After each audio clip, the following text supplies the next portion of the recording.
bahay, sa bahay, waste.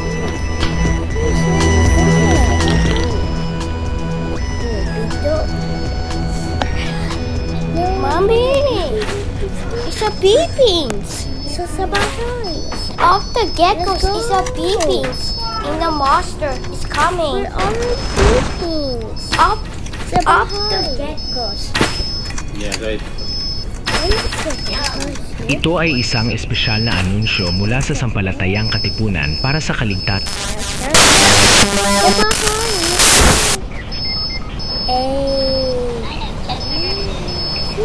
Announcement from the Worshipful Society for the Defense of the Homeland. We have an important announcement. Please do not change the TV channel. Hot dog. Nais namin magpahayag sa publiko. Iniulat ng Sampalatayang Katipunan Bukidnon Chapter na ang unang nanay tuko ng taon ay lumabas sa Bukidnon, Mindanao.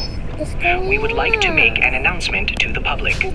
The Worshipful Society Bukidnon Chapter has reported that the first Nanay Tuko of the year has appeared in Bukidnon, Mindanao.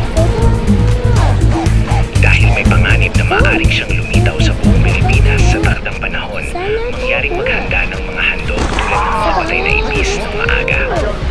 As there is a risk that it may appear throughout the Philippines in due course, please prepare offerings such as dead cockroaches in advance. Para sa mga hindi pamilyar kay Nanay Tuko, ipapaliwanag namin. For those unfamiliar with Nanay Tuko, we will explain. Si Nanay Tuko ang dakilang ina ng mga tuko. Nanay Tuko is the great mother of geckos. Bagamat ang butiki ay may sukat na 10 hanggang 15 sentimetro at ang tuko ay may sukat na 30 hanggang 40 sentimetro, si Nanay Tuko ay isang napakalaking nilalang na may sukat na mahigit 3 metro. While a common house gecko measures around 10 to 15 centimeters, and a toge gecko measures around 30 to 40 centimeters, Nanay Tuko is a gigantic creature measuring over 3 meters. Tulad ng ibang tuko, siya ay panggabi at lumilitaw lamang sa gabi. Like other gecko, she is nocturnal and only appears at night.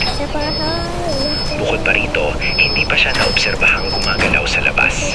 Siya ay nakikita lamang na nakakapit sa labas ng mga bintana.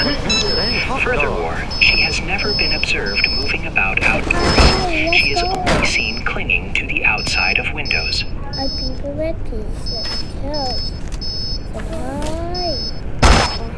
Narito ang isang larawan na kumukuha ng kanyang anyo. Here is a photo capturing her appearance. Si Nanay Tuko ay ginagalang bilang isang Diyos na tagapag-alaga na nagdadala ng swerte sa tahanan. Ngunit siya rin ay kinatatakutan bilang isang nilalang na hindi dapat magalit. Nanay Tuko is revered as a guardian deity who brings good fortune to the home, but she is also feared as a being that must not be angered. Ang pag-aalay ng mga sakripisyon ay isang paraan upang hilingin kay Nanay Tuko.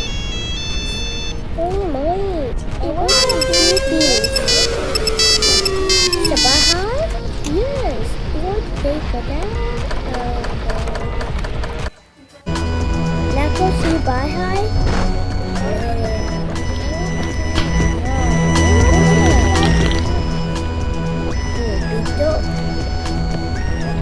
Wait, Mom!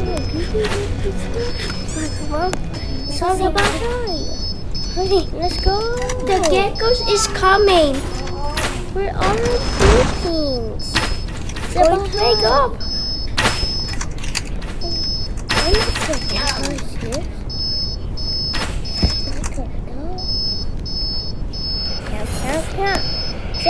Kung magalit ka man sa kanya, magsagawa ng isang emerhensya na pagpupulong ng barangay. If you do anger her, hold an emergency barangay meeting.